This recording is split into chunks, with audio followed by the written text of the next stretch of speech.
I am delighted to be here. It is my great privilege, and I'm always so thrilled when Unicity wants scientists to come speak. And that really is reflective of how much Unicity cares about what you know about health. Well, as I've spoken about before, every time you've ever heard me speak, I always speak about the body and metabolism and metabolic health, because that's my forte. As a scientist, that's what I study. Every day, I think about how the body can be healthier with metabolic function. And so today I'm going to talk about how the body uses energy. And within all of our bodies, there are countless, millions of chemical reactions happening all the time. The sum, or the combination of all of these reactions is what we call metabolism. And of course, if these reactions are more active, then your metabolic rate is higher. If there are fewer reactions, then the metabolic rate is lower. But suffice it to say, whatever's happening in the body needs energy to get this stuff done, whatever the body needs to do. In order to get that energy, we eat. And we have three main parts of our diet. These main parts are called the three macronutrients. And feel free to take notes in case I give you a test at the end. So these three macronutrients, you've seen them before: carbohydrates, proteins, and fats. These are the main parts of our diet. Now, to be fair, only two of these are really used as fuel: carbohydrate and fat. Protein, on the other hand, is really more of a building block. We're made of protein. It's what's giving our body the structure that it needs to work, to move. So, I don't want to talk more about protein at the moment. We're going to talk more about that this afternoon. And because I only want to talk about fuel for the body, let's put protein to the side for now and focus on carbohydrate and fat, the two sources of energy that our body uses all the time. Whether we use fat or carbohydrate for fuel in our bodies depends on the hormone insulin. And insulin is a small little hormone that flows through our blood, and it determines what energy the body is using. And so, how does the food we eat affect insulin? If insulin determines what kind of energy we use, well, we want to know what happens to insulin levels when we eat.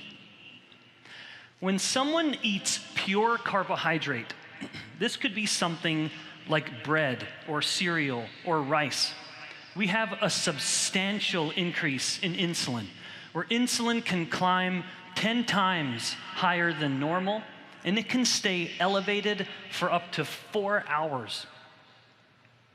In contrast, if someone eats fat in their diet, fat alone has a negligible effect on insulin.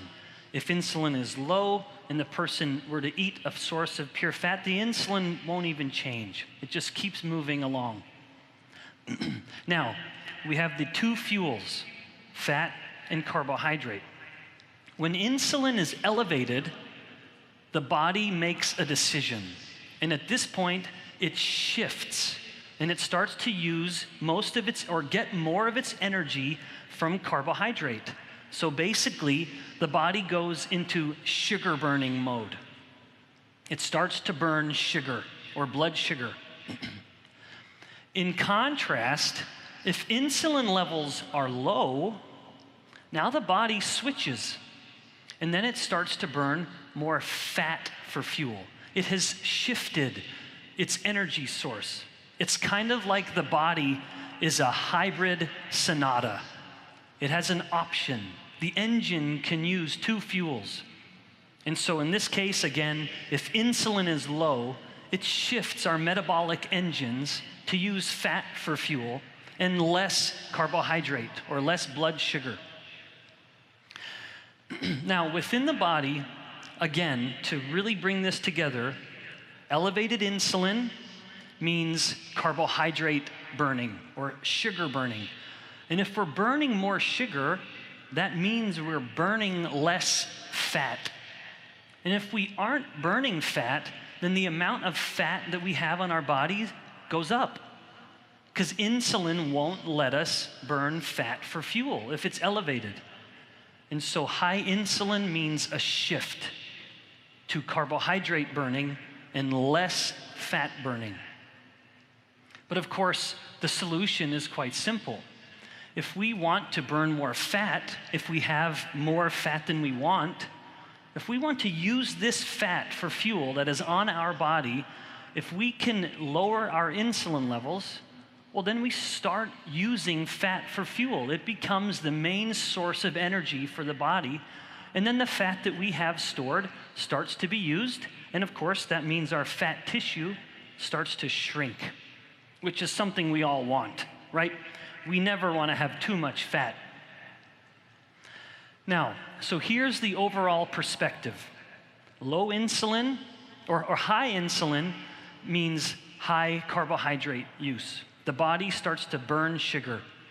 And if insulin is too high for too long, it creates something called insulin resistance. You've heard me speak of this before. I've talked about it at a previous global convention. It's the topic that I focus on the most. The reason I care about insulin resistance, and the reason I want you to care about it, even though you might not care about insulin resistance right now, it's because you don't know it like I do. Insulin resistance can cause almost every chronic disease. If you know someone who has high blood pressure, hypertension, it's probably because they're insulin resistant. If you know someone who has Alzheimer's disease, dementia, when the brain doesn't work as well, it could be that the brain has become insulin resistant. If you know someone who has infertility, the most common form of infertility in women is a disease called polycystic ovarian syndrome. And that's because of insulin resistance. The insulin disrupts the normal hormones that allow a woman to be fertile. And there are many other disorders that are all a result, including some cancers that are connected to insulin resistance. So here, insulin resistance is either the cause or making every one of these disorders worse. So if you fear chronic disease, you should be fearing insulin resistance. Now, what happens when someone eats carbohydrate? Of course, insulin climbs. And that means the body starts to burn carbohydrate for fuel. That makes sense. If you eat the carbohydrate, the body wants to use carbohydrate. And insulin is what tells the body to do that. In contrast, if someone eats fat in their diet, fat alone helps insulin stay low. And so what fuel does the body use? Well, then the body will use fat for fuel. This concept of being able to switch between fuel sources is a situation that we scientists call metabolic flexibility. The metabolic engine in our body is able to switch between these two fuel sources. If it's getting carbohydrate, it burns it. If it's eating fat, it burns the fat. Now, unfortunately, metabolic flexibility is the goal. We all want to be able to use fat and switch between them, just like a hybrid engine in a car. Unfortunately, what happens more and more today is that a person eats more than a little bit of carbohydrate. They eat so much refined starch and sugar all the time that it pushes the insulin levels up all the time.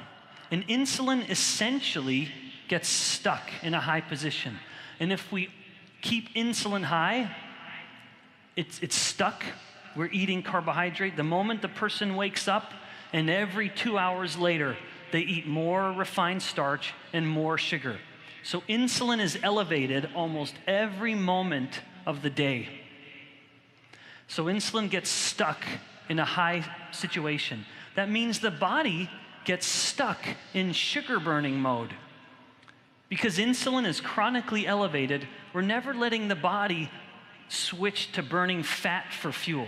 We're stuck as sugar burners, where we don't want to be. And of course, if we're only burning sugar in our blood for fuel, or mostly sugar, that means our body fat is never getting used for fuel. And so what starts to happen? Well, it starts to climb. We aren't able to use this fat for fuel. So this situation, when the body can't switch to burning fat, is metabolic inflexibility. We've lost the ability to switch between sugar burning or carbohydrate burning and fat burning. We need that flexibility to be healthy. And of course, the solution in this case is simply to start to reduce the carbohydrates. So if we take away some of the carbohydrate, we allow the insulin to come down, and that means we can start using body fat for fuel. Now, one thing I've learned as a professor, and I teach 20-year-olds, and so I have to find clever ways to teach my students at my university. One of the ways I teach my students effectively is that I use analogies. So let's look at this lesson in a slightly different way. Let's pretend that our bodies are like this big fuel truck. Doesn't matter which country you're in, you can find some kind of truck like this. It's rumbling down the road, and it's hauling fuel. Now, this truck actually has two fuel sources, or two areas of fuel. Can you see them? One is very big and obvious, and one is not. Now, when this truck is driving down the road, when it starts to run out of fuel, it has to stop and fill up. But of course, it is only getting its fuel from that small little tank underneath the cab of the truck, the main part of the truck. But can you see the problem? It's relying on that small little fuel tank, but it has all of that fuel that it's carrying around. But the truck can never access it. It can't use that fuel, even though it's hauling it around. This is just like our bodies. We have a little bit of fuel in our bodies stored as carbohydrate. Not too much, enough to get through about a day. But we have, even in a person who's lean and is not overweight, we have about 100 times more energy in our body stored as fat. All that stuff that we can jiggle and pinch. We are carrying this fuel around, but we never use it. Just like this truck, he can't use that big tank of fuel. He can only use the fuel that's in that small tank at the front. So what would happen here? We need to put some new connections in this truck so that he could not just use the fuel from the small tank, but start to use the big fuel. And insulin is the key. If insulin is low, that means this truck can stop only ever burning the fuel from the small tank, and it can start using all of the fuel that it's hauling around. This is just like our bodies. Lower insulin means we can use the big source of fuel. Now, like I'd said a moment ago, as a professor, I like to show this in different ways. I want to teach you this concept, this lesson, in one different way. And to do this, let's watch a video. The human body is an amazing and complicated system that requires energy to function. The food we eat provides this energy for us to go about our daily activities. Our food is made up of 3 primary macronutrients: protein, carbohydrate, and fat. Our bodies are designed to use both carbohydrate and fat for energy. We call this ability to switch between these macronutrients metabolic flexibility. This ability has elegantly served us throughout history, in times of surplus when food was plentiful, and in times of famine when food was scarce. However, today, because of the way we eat, most of us find ourselves perpetually in surplus. We've become better at storing energy than using energy. This reality has changed the way our bodies function, leading to an astronomical increase in poor metabolic health around the world. So, how does this happen, and how do we stop it? After consuming carbohydrates, our bodies convert that food into glucose, a simple sugar that travels through our bloodstream. As glucose enters our bloodstream, the hormone insulin increases and acts as a gatekeeper to our cells, opening the cellular door, allowing glucose to enter and be used either for immediate energy or stored for later use. This combination of glucose and insulin results in quick energy delivery throughout our bodies. If there is extra glucose in our bloodstream, insulin helps our bodies store this excess glucose in our fat cells so we can access it later. When our bodies need energy and don't have any food handy, it tries to turn to these fat cells for energy. As long as insulin levels are higher, the stored energy is locked in fat cells. As insulin comes down, the cells are unlocked, and we can start using our stored fat as energy. Healthy metabolic flexibility is based on our body's ability to use glucose for energy at certain times and using fat for energy at other times. When we have increased levels of insulin more often than not, we prevent switching from glucose burning to fat burning. This is where our natural metabolic flexibility breaks down. Our bodies need constant fuel. After all the glucose in our bloodstream has been distributed and the energy from stored fat is not easily accessible because of the presence of insulin, we begin to feel sluggish, hungry, and start craving more food. So we eat again, and if the food is high in carbohydrates, more insulin is released, restarting the cycle of energy consumption and storage all over again. Our bodies remain constantly saturated in insulin.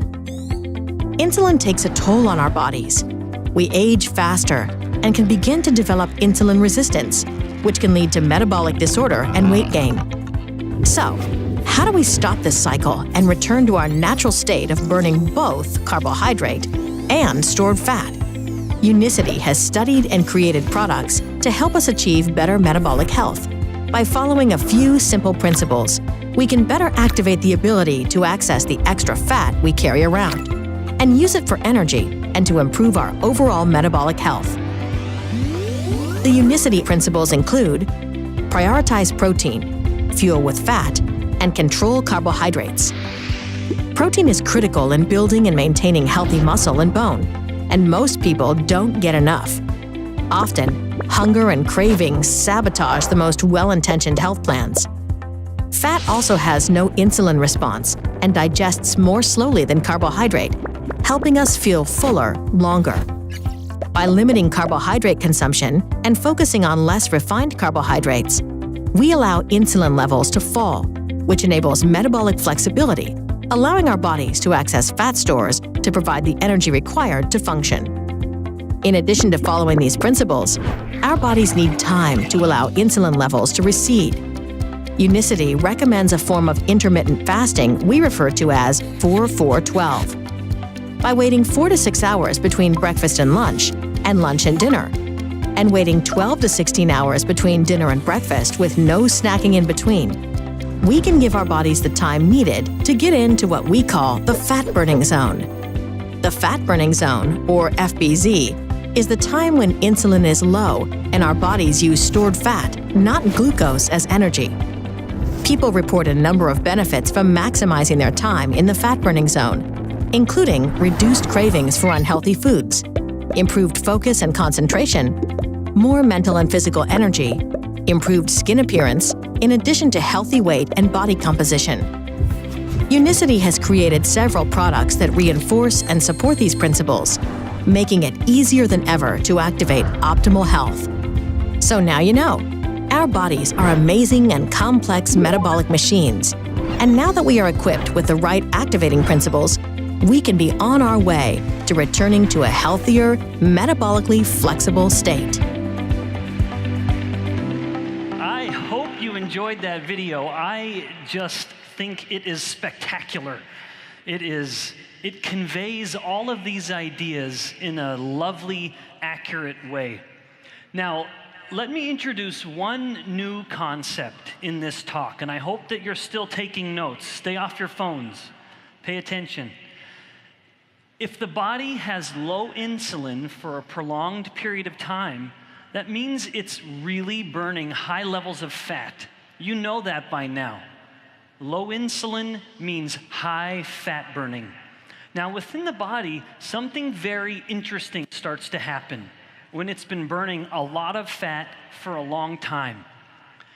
The body starts to make these small little things in the blood called ketones. And this is from all of the fat burning. So when the liver, in particular, is burning a lot of fat, it starts to turn some of this into these small little pieces of fat that we call ketones. Now, ketones, in and of themselves, are very beneficial molecules. When someone's eating a diet that follows those 3 nutritional principles, they can expect to have some ketones being produced. And ketones have been found to benefit numerous aspects of the body. We know from evidence from multiple published studies that ketones can help the brain, the heart, our muscles, our body fat, and even something called inflammation that you've all heard of.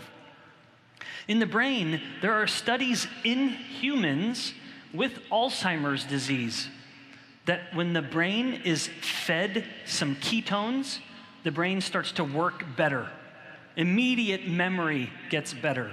The brain starts to think more clearly. In the case of the heart, we know that when humans start to have heart failure, when the heart isn't beating as well, it will shift and start to use ketones more, because ketones help the heart beat more blood every time it contracts. So it helps the heart work more efficiently. Muscle also is benefited by ketones. My laboratory at my university published a paper just last year finding that ketones help the muscle work in a way that produces less oxidative stress. We're also just about to publish a paper that finds that ketones actually help our body fat have a higher metabolic rate. So did you know that your fat tissue has its own metabolic rate? And ketones help it be about 3 times higher than normal. And then lastly, inflammation is relevant to numerous chronic diseases, including insulin resistance and diabetes, and ketones help turn down the inflammation. So from top to bottom, ketones are known to help the body be a little better. Now, in the video, you were reminded of the 3 nutritional principles within Unicity. And this guides the way we think about what we eat. And I hope you remember these. Prioritize protein, make sure you eat enough. Second, fuel with fat, help the body use fat for fuel by eating it. And then the other principle, control carbohydrates. This just means be smart about your choices of carbohydrate. Now, these 3 principles are very deliberate. We came up with these ideas because of what they each do to insulin. As I mentioned a moment ago, if you eat a pure carbohydrate source, insulin will spike up to 10 times and stay higher for up to maybe 4 hours, depending on the person. If you eat pure protein, then you'll get a modest insulin spike. It's small, usually. And then if you eat pure fat, well, there's no insulin response whatsoever. Now, let's look at how this matters in a day. Someone wakes up in the morning, and you'll see that we're going to look at someone's insulin levels over time. When we wake up in the morning, our insulin is low, but then we immediately eat a starchy, sugary, processed breakfast, cereal or toast or a bagel or a bowl of rice, and insulin climbs. And then it comes down, and right about when it's coming down, a few hours later, well, then it's time for lunch, and we eat a starchy or sugary lunch, a sandwich or yogurt, something with too much sugar in it or starch, and we bump insulin up again. And then right when insulin's coming back down, we bump it up again with a starchy or sugary dinner. Now, what happens, of course, when insulin is low is that the body has these brief moments of fat burning. Because remember, the body can only burn fat if insulin is low. And so we have these brief moments of fat burning. And you'll see that it's a little bigger in the morning.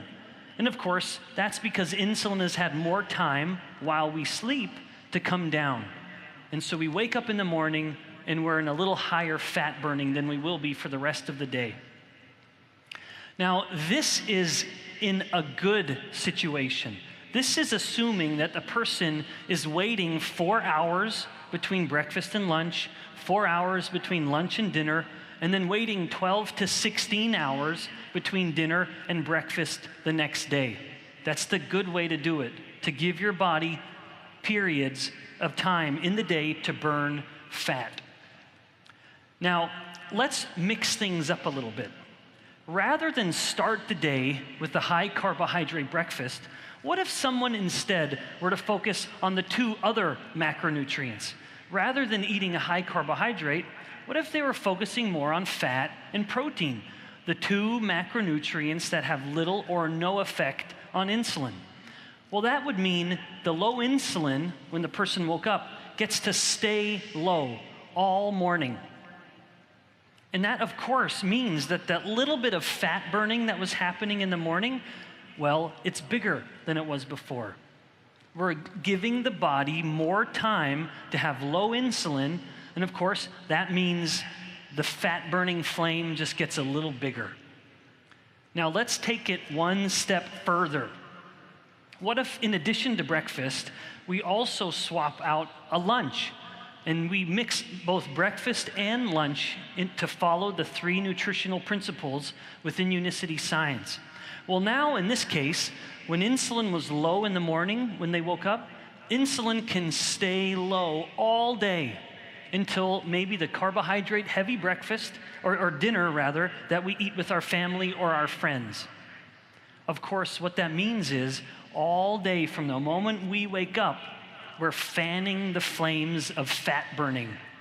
So that little bit of fat burning that's happening when we wake up, it gets bigger and bigger and bigger. Every hour of the day that we allow insulin to stay low, we keep turning on the fat burning. We let it just keep raging, which is a great way to help our body fat stay at a healthy level or get to a healthy level.